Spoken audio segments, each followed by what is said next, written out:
하나님의 말씀은 사도행전 2장 1절 말씀부터 4절 말씀이 되겠습니다.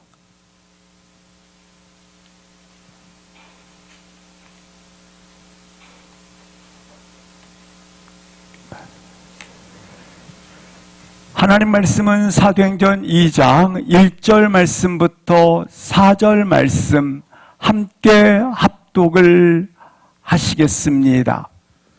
오순절 날이 이미 이름에 그들이 다 같이 한 곳에 모였더니 호련히 하늘로부터 급하고 강한 바람 같은 소리가 있어 그들이 앉은 온 집에 가득하며 마치 불의 혀처럼 갈라지는 것들이 그들에게 보여 각 사람 위에 하나씩 임하여 있더니 그들이 다 성령의 충만함을 받고 성령이 말하게 하심을 따라 다른 언어로 말하기를 시작하니라. 아멘.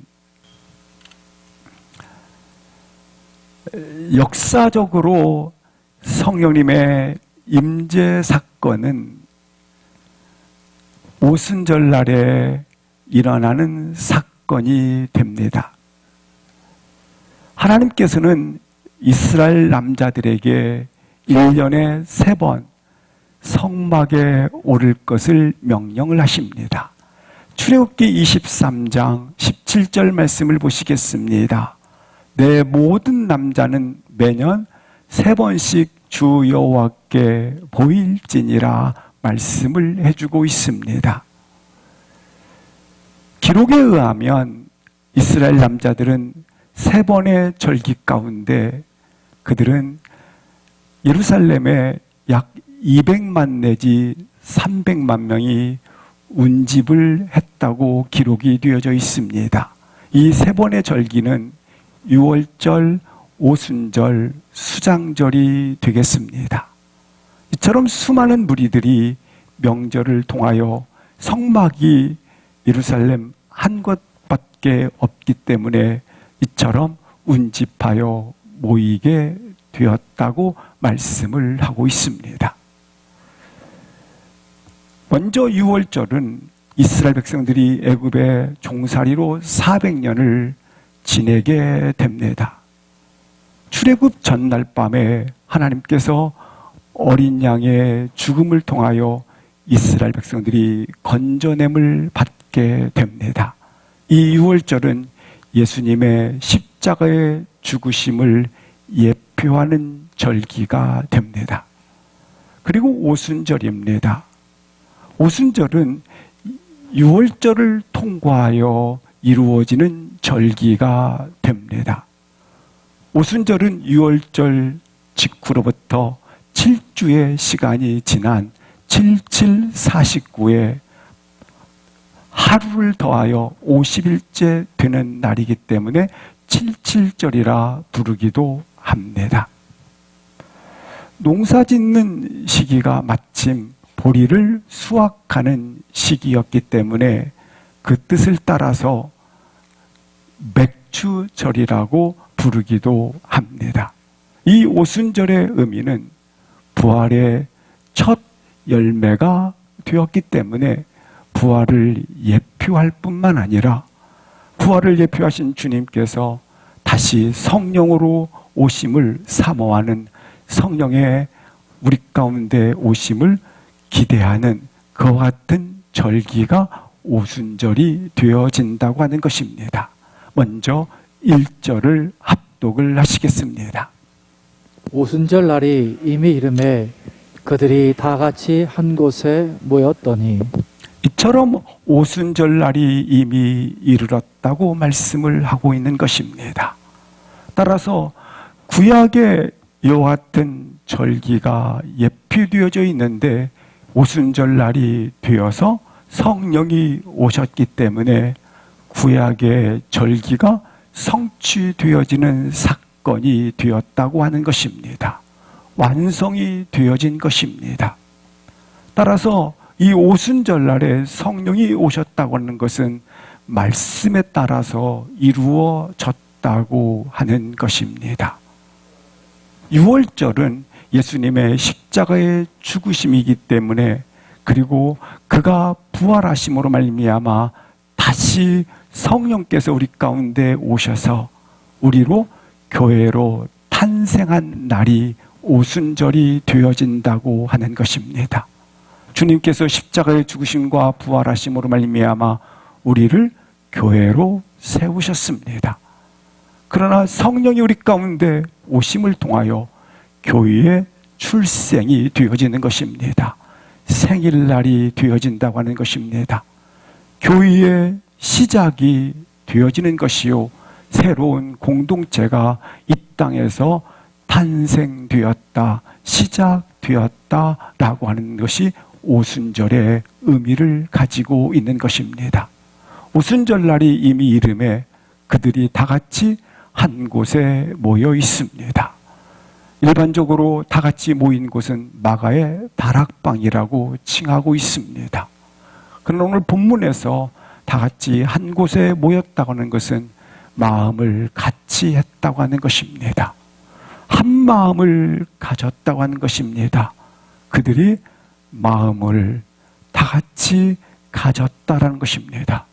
이 그들이 가진 마음은 어떤 마음인가? 우리 주님께서 십자가에 죽기 전에 이렇게 말씀을 하십니다. 몇 날이 못 되어 성령을 받으리라. 따라서 이들이 가진 한 마음은 성령님 오시옵소서, 성령님 이곳에 우리 가운데 오시옵소서라는 간절한 사모하는 마음인 것을 볼 수 있습니다. 그들이 가지고 있는 이 마음은 어떤 마음이었는가? 모세가 애굽의 왕자로 왕궁에 40년을 머물렀지만 하나님이 그곳에 임하지 아니하셨습니다. 그러나 80세 나이에 모세가 시내산에 홀로 모든 사람들로부터 버림받은 것처럼 버려진 시내산에 머물게 됩니다. 그때 하나님께서 시내산에 머물고 있는 모세에게 임하여 주셨습니다. 하나님이 오셔서 만나 주셨습니다. 내가 선 곳은 거룩한 땅이므로 내 발에서 신을 벗으라고 하는 하나님의 그곳 모세에게 나타난 곳입니다. 그곳은 어떤 곳입니까? 모세가 더 낮아지고 더 낮은 자의 마음을 가진 곳이라고 하는 것입니다. 예수님께서 마리아와 요셉을 통하여 탄생을 하게 되는데 탄생한 그곳이 어디입니까?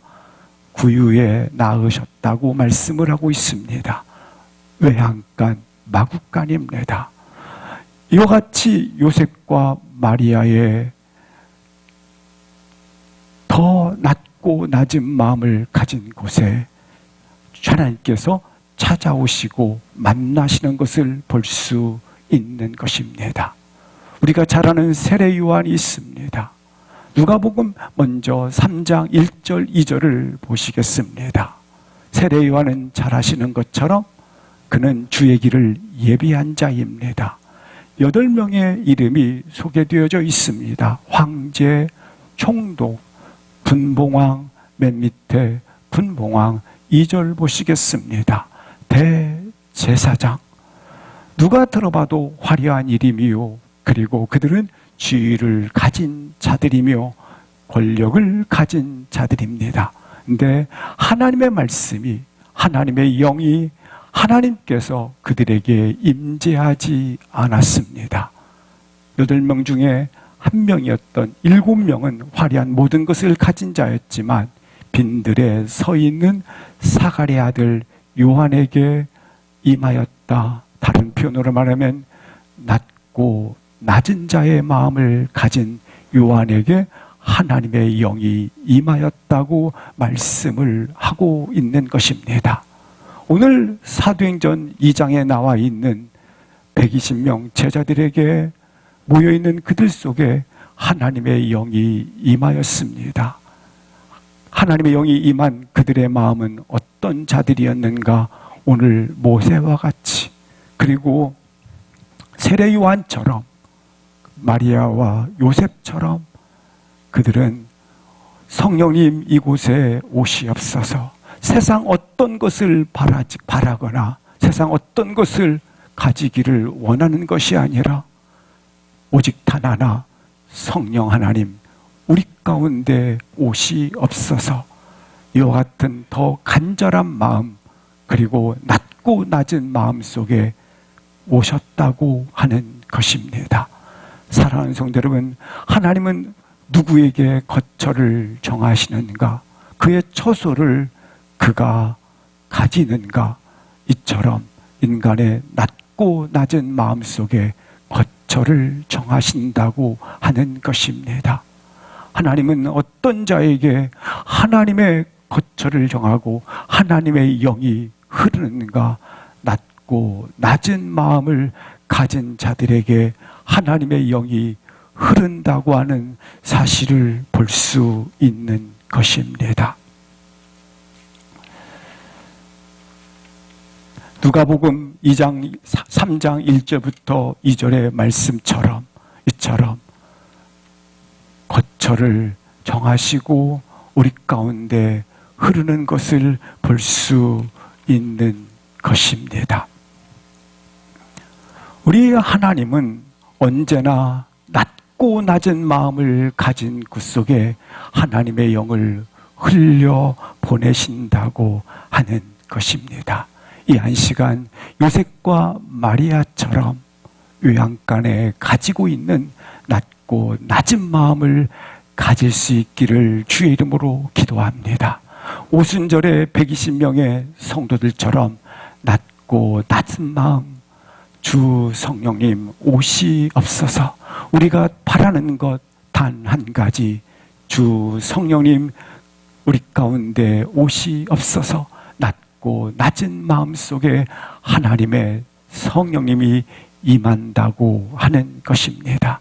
이 시간 태산같이 높아진 마음, 굳어진 마음, 우리 안에 있는 교만의 마음들을 십자가 앞에 내려놓고 주님만 바라보고 주님을 쫓는 낮고 낮은 마음을 소유할 수 있기를 주의 이름으로 기도합니다. 바로 이 낮고 낮은 마음에 성령의 바람이 불자 주의 영이 오심으로 말미암아 교회가 탄생되었고 교회가 시작되었고 새로운 공동체가 시작되었다라고 하는 것입니다. 오직 너희에게 성령이 임하면 너희가 권능을 받고, 오직 너희에게 성령이 임하시면 하나님의 영광스러운 일, 하나님의 위대한 일, 하나님의 이 복된 일을 사랑하는 너희들과 내가 하나님의 경영의 일을 함께하고 싶다고 하는 이 초청이 누구에게 일어나는가? 바로 낮고 낮은 마음을 가진 자들에게 일어난다고 하는 것입니다. 오늘 다시 한번 사랑하는 나의 자녀들아, 하나님의 경영의 일을, 하나님의 영광스러운 이 일을 나와 함께 일하자, 나와 함께 하자고 하는 하나님의 초청에 아멘으로 화답할 수 있기를 주의 이름으로 기도합니다. 이처럼 오순절에 하나님의 성령님이 이 땅에 오셨습니다. 성령님이 오기 이전에 성령님은 역사하거나 계시지 아니했는가? 그렇지 아니합니다. 창세기 1장 2절을 보시겠습니다. 땅이 혼돈되고 공허하며 흑암 가운데 있었을 때에 하나님의 영 성령님이 수면 위에 운행하시니라. 1장 26절을 보시겠습니다.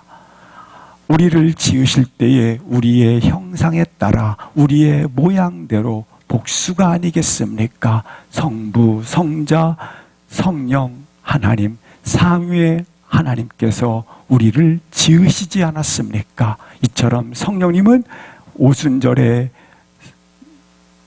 오시기 이전에도 계셨습니다. 요셉이 바로가 꿈을 꾸었을 때 성령의 감동으로 꿈을 해석해 주었습니다. 모세가 출애굽하고 광야길을 인도할 때도 성령께서 이끄시는 대로 그가 인도의 감을 볼 수 있습니다. 이스라엘 백성들이 가나안 땅을 정복하는 여호수아를 통해서도 성령이 이끄시는 대로 가나안 땅을 정복해 가는 과정을 볼 수 있는 것입니다. 예수님께서 탄생하실 때도 성령으로 잉태되었느니라. 이처럼 오순절에 성령이 오시기 이전에도 성령님은 역사하시고 계시고, 그리고 그는 우리 가운데 일하신 것을 볼 수 있습니다. 그렇다면 왜 오순절에 성령님이 이처럼 오셨는가? 이것은 공개적으로 오셨다라는 것입니다. 다른 표현으로 말하면 역사의 한 시점, 예수님께서 2000년 전에 이 땅에서 십자가의 갈보리 언덕에 십자가에 죽으신 것처럼 우리 성령님께서도 동일하게 역사의 한 시점 속에, 역사 속에서 오셨다라는 것을 말씀하고 있는 것입니다. 뿐만 아니라 하나님의 섭리는 무엇입니까? 우리를 구원하는 일이 아니겠습니까? 우리의 구원을 완결시키기 위해서 오셨다라고 하는 것을 볼 수 있는 것입니다. 이 성령님의 오심이 왜 이처럼 우리에게 중요한 일인가? 먼저 창세기 2장 7절 말씀을 보시겠습니다. 하나님께서 흙으로 사람을 빚으셨다고 말씀을 해주고 있습니다. 하나님께서는 자연 만물을 창조하실 때에 빛이 있으라, 그리고 하나님께서는 모든 생물들아 있으라 말씀으로 지으셨습니다. 그러나 사람을 지으실 때는 친히 그의 손으로 빚으시사 이렇게 사람을 지으신 것입니다. 그리고 코도 지으셨습니다. 빚으신 것입니다. 그런데 그 코를 향해서 우리 하나님께서 그 코에 하나님의 생기를 불어 넣으니 생명이 된지라. 하나님의 호흡을 그 코에 불어 넣었더니 생명이 산영이 되었다고 말씀을 하고 있는 것입니다. 마치 이와 같습니다. 그 코에 하나님께서 숨을 내쉬는 것입니다. 호! 그러자 그가 산영이 되었다 말씀을 하고 있는 것입니다. 사람을 지으신 하나님께서는 이 사람을 에덴이라는 동산에 두셨습니다. 에덴 동산에 두신 하나님께서는 그의 통치 아래 이렇게 명령을 하십니다. 생육하라, 다스리라, 충만케 하라 명하게 된 것입니다. 그러나 사람은 죄를 지음으로 말미암아 결국 하나님을 떠나버렸습니다. 하나님과의 관계가 단절된 것입니다. 창세기 6장 1절부터 3절 보시면 번성하기 시작할 때에 2절 보시겠습니다. 삼은지라 하나님의 아들들이 사람의 딸들을 보고 이렇게 하나님과의 관계가 끊어진 상태를 이야기를 하는 겁니다. 3절 합독을 하시겠습니다. 이르시되 나의 영이 영원히 사람과 함께 하지 아니하리니 이는 그들이 육신이 됨이라. 그러나 그들의 날은 120년이 되리라 하시니라. 하나님과의 관계가 끊어졌다라는 것은 하나님의 영이 사람과 함께하지 않는다는 겁니다. 다른 표현으로 말하면 그가 죽었다라는 것입니다.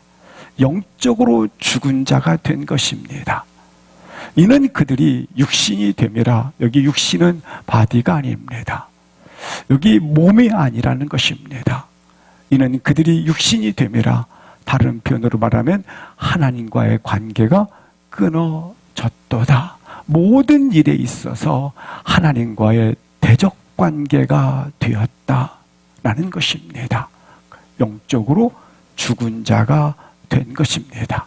하나님은 이런 인생을 내버려 두지 아니하시고 사랑하심으로 말미암아 요엘서에서 이렇게 약속을 해주십니다. 요엘서 2장 37절, 27절부터 30절 말씀에 보면 수치를 당하지 아니하리로다. 28절 보시겠습니다. 어떻게 약속을 하시냐면 그 후에 말세를 말합니다. 만민에게 부어주리니 너희 자녀들이 장래일을 말할 것이며 너희 늙은이는 꿈을 꿀 것이고 너희 젊은이는 이상을 볼 것이요. 29절 보시겠습니다. 내 영을 남종과 여종에게 부어줄 것이며 30절입니다. 이적을 하늘과 땅에 베풀 것이다. 그렇습니다. 어떻게 약속을 하십니까? 말세 때에 하나님께서 성령을 부어 주리라 요엘서를 통해서 약속을 하셨습니다. 그 약속에 따라 주님이 이 땅에 오셨습니다. 오셔서 예수님께서 십자가에 죽기 전에 이렇게 말씀해 주십니다. 내가 너희를 떠나는 것이 너희에게 유익이니라. 내가 떠남으로 말미암아 아버지께 구하여 보혜사 성령을 너희 가운데 보낼 것이라. 성령이 오시리라. 그가 오셔서 영원토록 내 속에 내주하시리라. 너희 속에 계심이니라. 약속을 하신 것에 대하여 주님께서 요엘서에 약속한 것에 대해서 주님께서 이처럼 보내주실 것이다 말씀을 하고 있는 것입니다. 말씀을 하신 후에 주님께서는 십자가에 죽으셨습니다. 실망한 제자들은 결국 주님을 떠나게 되었고 그들은 각기 두려움과 불안 가운데 흩어지게 됩니다. 예수님을 따랐던 수많은 자들은 흩어지는 가운데 그들이 불안 가운데 숨어 들어간 곳이 있습니다. 그것이 바로 마가의 다락방입니다. 두려워하지만 그들은 한 가지를 기대하고 있었습니다. 성령님 옷이 없어서 약속을 기대하고 있는 것입니다. 요한복음 20장 20절부터 보시겠습니다. 제자들이 부활하신 예수님을 보았습니다. 21절입니다. 예수께서 말씀을 하십니다. 나도 너희를 보내노라. 22절 보시겠습니다. 같이 합독하시겠습니다. 시작. 하시고 그들을 향하사 숨을 내쉬며 이르시되 성령을 받으라. 이처럼 주님께서 오셔서 요엘서의 약속에 따라 말씀한 바처럼 그는 십자가의 죽으심으로 말미암아 나의 죄를 정하게 하셨습니다. 죄 없다 하셨습니다. 흰 눈보다 깨끗게 하셨습니다. 그리고 이렇게 말씀하십니다. 숨을 내쉬며 이르시되 성령을 받으라. 하나님이신 천지의 주재자이신 주님께서 오늘 동일하게 성령을 받으라 말씀을 하고 있는 것입니다. 왜 성령님이 오셔야 하는가? 가장 중요한 이유.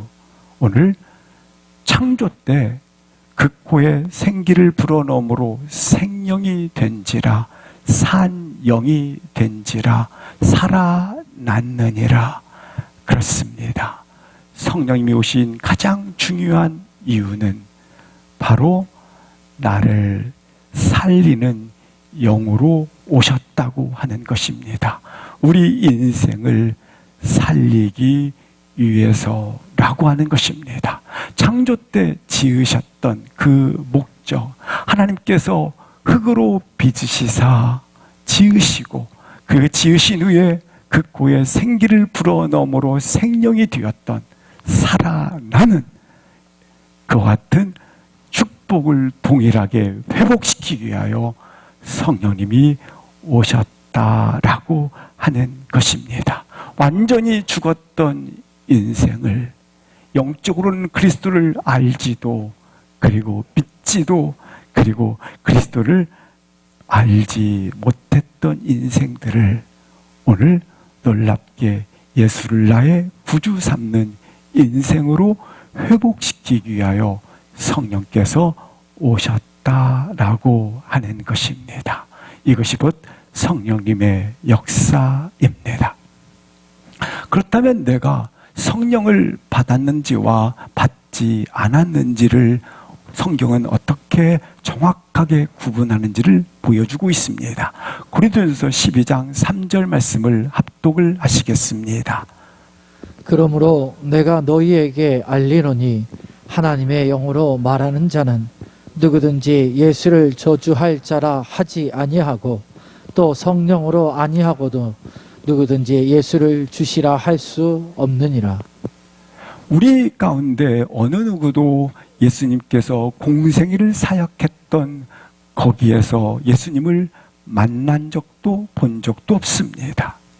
예수님께서 십자가에 죽으심으로 말미암아 갈보리에서 죽었다라는 그 현장을 본 적도 없습니다. 우리 가운데 어떤 누구도 예의 없이 그가 사망과 죽음을 파하고 대적의 문을 파하고 부활하셨다고 하는 그 예수님을 만난 적도 없습니다. 뿐만 아니라 승천하시는 것을 목격한 자도 아무도 없습니다. 근데 놀랍게 오늘 나는 예수님은 나의 구원자이십니다. 예수님은 나의 주인이십니다. 예수님은 나의 구주십니다. 나의 인도자십니다. 라고 고백을 하고 있고 또한 그 사실을 갖고 내가 살아가고 있습니다. 어떻게 가능합니까? 바로 성령의 감동으로, 바로 성령께서 이끄심으로, 바로 성령님께서 우리 가운데 임했기 때문이라고 하는 것입니다. 내 중심으로, 자기 중심으로 살던 나에게 인생의 획이 그어진 것입니다. 주님을 주인으로 모시고 우리가 이 예배에 참석한 것 내 힘이 아니라 바로 성령께서 성령의 임재로 이끌어 주셔서 이 자리에 있다라는 그 자체가 내 안에 성령님이 내주하는 증거가 된다고 하는 것입니다. 그래서 누구든지 예수를 주로 시인하고 있다면 내 안에 누가 내주하고 계신다? 성령님이 내주하고 계시다는 사실을 확신 갖기를 주의 이름으로 기도합니다. 이렇게 성령님의 임재를 통해서 우리 가운데 교회가 탄생되었고 성령님이 우리 가운데 임재함으로 말미암아 내가 놀랍게 교회로 시작이 되었고 새로운 공동체로 시작이 되었는데 그 증표, 성령님께서 임하실 때의 증표, 그 사인은 어떤 것이 있었는가? 2절부터 4절까지 합독을 하시겠습니다. 호련히 하늘로부터 급하고 강한 바람 같은 소리가 있어 그들이 앉은 온 집에 가득하며 마치 불의 혀처럼 갈라지는 것들이 그들에게 보여 각 사람 위에 하나씩 임하여 있더니 그들이 다 성령의 충만함을 받고 성령이 말하게 하심을 따라 다른 언어들로 말하기를 시작하니라. 2절 말씀에 보시면 호련히 하늘로부터 급하고 강한 바람 같은 소리가 있어 성령이 임하실 때 그 증거로 그 사인으로 급하고 강한 바람 소리가 있어 이러면 단정 짓는 거지 않습니까? 근데 오늘 보니까 강한 바람 같으니까 바람 같은 소리가 있어. 이 바람은 아니에요. 근데 바람 같은 3절 보시겠습니다. 마치 불의 혀처럼 갈라지는 것. 그냥 불이다 이러지 않고 불의 혀처럼이니까 그런 것 같다. 그렇게 느꼈다라는 거예요.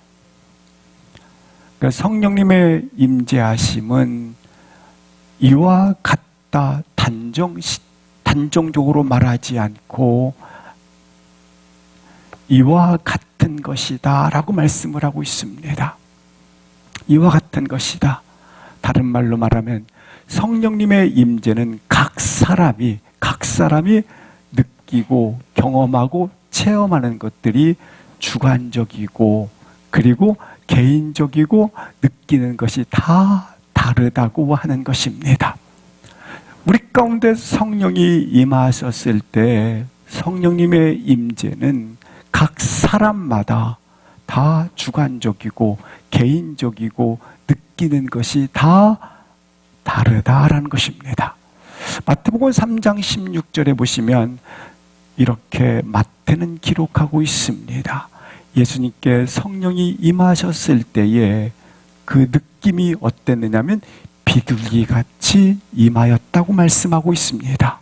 마태가 예수님께 성령이 임하셨을 때 느꼈던 표현이 되겠습니다.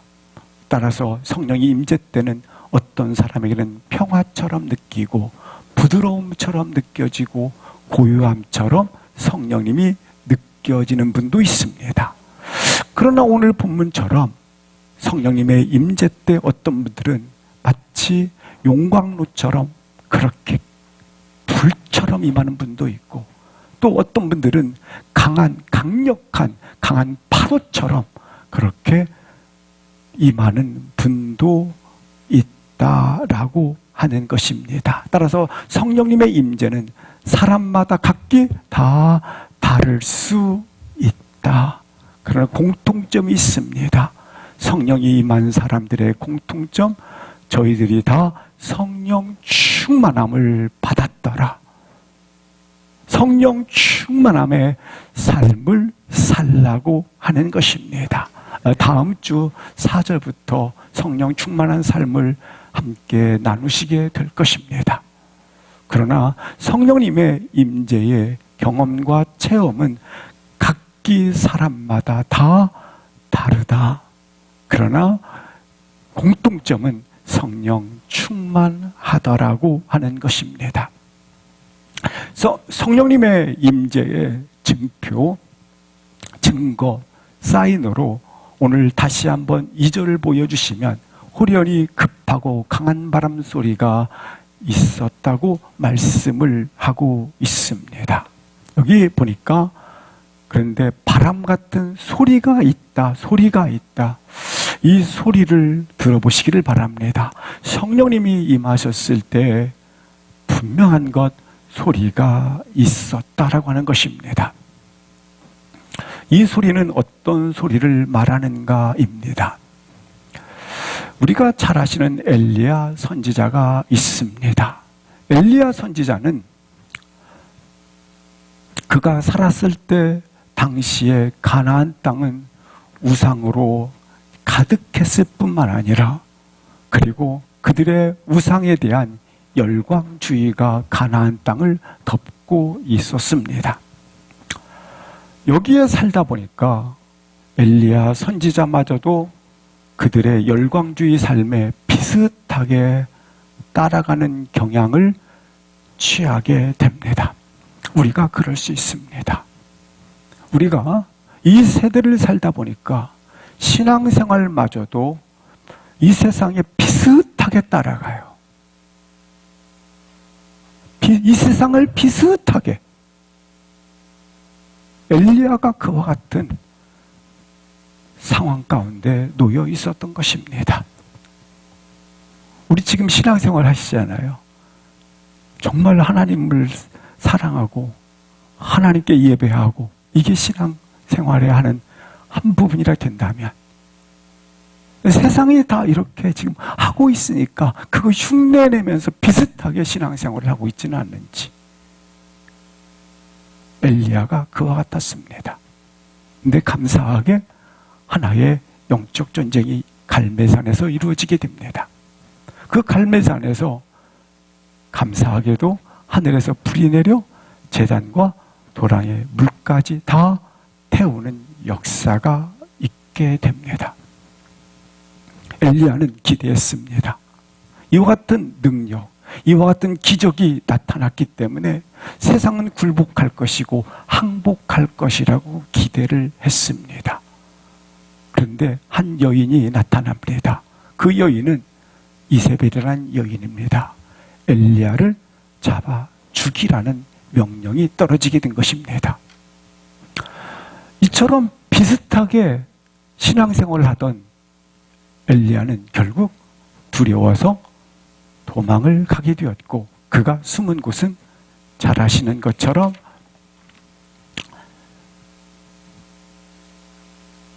아프게도 로뎀나무 아래로 숨어 들어가게 됩니다. 숨어 들어가서 그는 이렇게 외칩니다. 난 여기까지입니다. 나는 안 됩니다. 난 여기서 끝입니다. 사랑하는 성도 여러분, 우리 교회도 동일하게 마음속에 우리 교회는 여기까지야. 이 정도로만 쓰임은 받으면 돼. 여기가 끝이야. 이렇게 체념할 수도 있습니다. 엘리야가 그와 같았던 것처럼. 우리 가정 또한 그럴 수 있습니다. 그러나 하나님께서는 그에게 먹여주시고 입혀주시고 마시게 하십니다. 그리고 그를 일으켜서 용기를 주어 등을 떠밀어 어디에 세웁니까? 그를 호렙산, 다른 표현으로 시내산입니다. 호렙산에 세우게 됩니다. 세운 하나님께서는 그에게 이렇게 말씀을 합니다. 열왕기상 19장을 보시겠습니다. 19장에 보면 여호와께서 이르시되 산에 서라. 산에 섰습니다. 그리고 4가지 사인이 지나갑니다. 첫 번째, 강한 바람이 지나갑니다. 바위도 부시고 그렇습니다. 두 번째, 지진이 지나갑니다. 12절 보시겠습니다. 불이 지나갑니다. 근데 거기에도 공통적으로 쓰여 있는 말, 여호와께서 계시지 아니하더라. 여호와께서 계시지 아니하다. 그 여기에도 여호와께서 계시지 아니하더라. 그러고 난 다음에 세미한 소리가 있는지라, 드디어 엘리야가 하나님을 만난지라, 이렇게 말씀을 하고 있습니다. 하나님의 영이 그에게 들어온지라, 성령이 그에게 임한지라. 세미한 소리가 있는지라, 이 표현은 무슨 표현이냐면 이런 뜻을 가지고 있습니다. 마치 신이 톡톡 돌에다가 글을 쓰는 소리입니다. 신이 돌을 쪼아서 글을 쓰는 장면을 말하는 겁니다. 불후에 세미한 소리가 있는지라, 신이 직접 돌에 톡톡 글을 쓰고 있는 것입니다. 이것을 어디서 많이 보았던 소리이죠. 뭡니까? 모세가 동일하게 시내산에서 하나님께서 친히 그 돌판을 가지고 그 돌판에 10계명을 글을 쓰셔서 모세에게 주셨던 말씀이 있습니다. 그것처럼 엘리야야, 세상의 흐름에 비슷하게 따라가지 말고 다시 어디로 돌아가라? 본질인 말씀으로 돌아가라. 너의 모든 심령이 다시 말씀으로 돌아가라. 엘리야는 이와 같은 갈멜산에서 영적인 능력과 기적을 경험을 하면 세상들이 굴복할 줄 알았고 항복할 줄을 알았지만 정반대로 자기를 죽이려 했고 정반대로 자기를 이처럼 몰아세우고, 그래서 그는 두려움에 쌓이고 숨어가는 인생이 되고 말았던 것입니다. 그런데 오늘 주님께서 이런 엘리야에게 아니라 말씀으로 돌아가라. 교회인 우리, 교회로 탄생되어진 우리, 그리고 새로운 공동체로서 시작된 우리, 교회로 시작된 우리, 그 축은 무엇입니까? 말씀으로 돌아가라는 것입니다. 그 말씀을 서라 하면 서고, 가라 하면 가고, 던지라 하면 던지는 순종을 하라는 것입니다. 다시 그 말씀으로 돌아가라. 다시 본문 2절 말씀을 보시게 되면 이렇게 말씀을 하고 있습니다. 소리가 있어 그들이 앉은 온 집에 가득하였더라. 그들은 이전까지 세상의 가치, 기준, 평가, 경험, 지식, 그것이 자신들의 삶을 이끌어간다고 하는 전부였습니다. 그러나 소리가 있어 그리스도의 말씀의 소리가 들어온 것입니다. 이 낡은 공기 속에 그리스도의 산영, 그리스도의 말씀, 그리스도의 영이 들어옴으로 말미암아 그 집을 채운 거예요.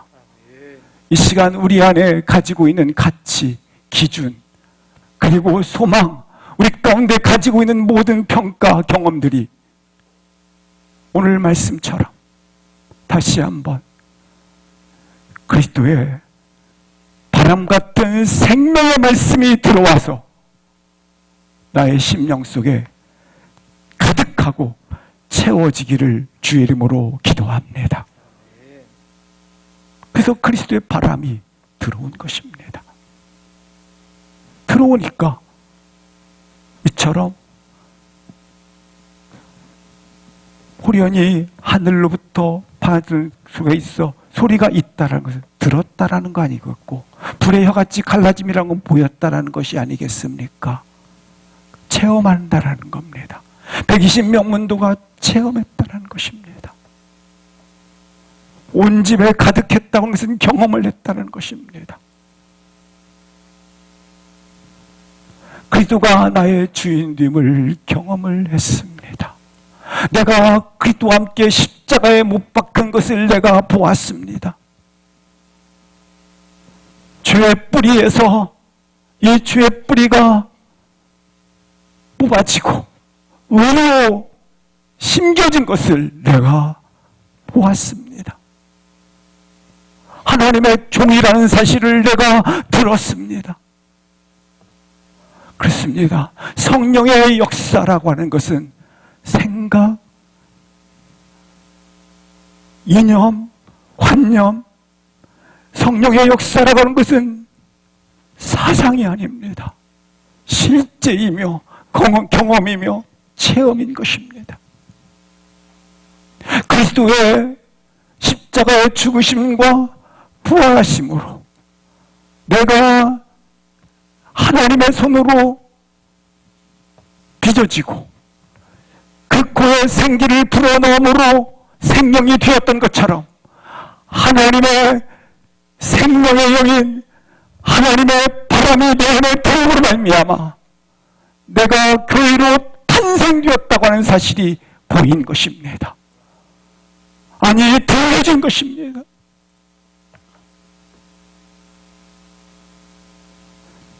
나를 그리스도와 그리스도 십자가의 주심과 부활하심으로 창조하신, 재창조하시는 창조 때에 그 하나님의 창조가 오늘 성령이 부어짐으로 말미암아 회복되어지고 그 창조됨을 내가 보았다, 내가 들었다, 경험했다는 것입니다.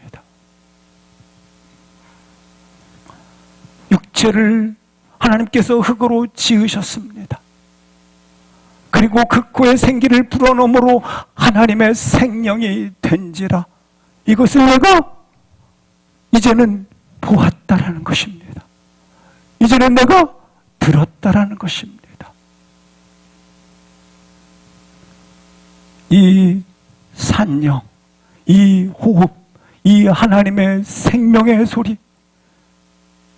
이 하나님의 생명의 바람이 다시 한번 부서지고 내가 깨트려져 성령의 바람이 이 자리에 채워지는 역사가 가득하기를, 내 안에 가득하기를 주의 이름으로 축복합니다. 머리로만, 지식으로만, 들은 것으로만 예수를 믿으면 안 돼요. 아는 것으로, 들은 것으로 예수 믿지 마시고 오늘 하나님의 영에 따라 하나님의 생명의 바람에 따라 성령의 이끄심 따라 움직임 따라 그렇게 나의 손과 발과 나의 지식과 모든 것들이 작동되어지기를 주의 이름으로 기도합니다. 3절 말씀해 보시면 이렇게 말씀하고 있습니다. 마치 불의 혀처럼 갈라지는 것들이 그들에게 보였다라고 말씀을 하고 있습니다. 여기 보였다고 하는 것은 뭘 표현하냐면 하나님께서 성령 하나님께서 각 사람에게 전하는 메시지가 하나님께서 나에게 전달하는 메시지가 보였다라는 것입니다. 들렸다. 하나님께서는 이 시간에도 성령 하나님을 통하여 곁에 계시사 각 사람에게 메시지를 전하고 계십니다. 함께 계시사 말씀하고 있는 것입니다. 근데 그것이 들려지고 보여지고 그 소리를 듣게 된다고 하는 것입니다. 우리는 큐티를 통해서 성경 통독을 통해서 릴때를 통해서 또 각가지의 찬양과 기도를 통해서 성령께서 말씀을 하실 때 들려지고 있고 보여지고 있습니다. 지금 내 곁에 말씀하시는구나. 이렇게 보였다, 들렸다 라고 하는 것입니다. 이 불은 마치 뭐 같습니까? 구름기둥과 불기둥으로 인도하시는 하나님. 하늘의 만나를 비같이 내리시는 공급하시는 하나님. 애굽에 있는 질병은 하나도 내게 임하지 않도록 치료하시는 치유의 하나님. 여기 본문에 나온 불의 펴처럼 이 불은 모세가 호렙산에서 출애굽기 3장 2절 말씀에 보시는 것처럼 가시떨기 가운데 내 선곳은 거룩한 땅이 내 발에서 신을 벗으라는 거룩의 불이기도 합니다. 열왕기상 18장 38절 말씀에 보면 이처럼 이 불은 나무와 돌과 흙을 태우는 그와 같은 물까지 태우는 능력의 불입니다. 이것은 세례 요한이 표현한 말씀, 누가가 표현한 부분입니다. 누가복음 3장 16절 보시겠습니다. 이 불은 세례 요한이 표현합니다. 그는 오셔서 성령과 불로 너희에게 세례를 베푸시는 변화의 불입니다. 오늘 다시 한번 우리 가운데 우리가 바람을 일으킬 수는 없고 불은 일으킬 수는 없습니다. 그러나 바람은 탈 수 있고 불은 탈 수 있습니다. 그래서 성령 하나님께서 이끄시는 대로 성령의 불이 움직이는 대로 내가 움직일 수 있기를 주의 이름으로 기도합니다. 사랑하고 싶지만 사랑이 안 되고 용서하고 싶지만 용서가 안 되고 십자가에 죽고 싶지만 십자가에 죽어지지 않는 이유는 뭐 때문에 그렇습니까? 그러나 뭐 때문에 이 일이 이루어집니까? 성령의 바람이 불기 때문에 그렇습니다.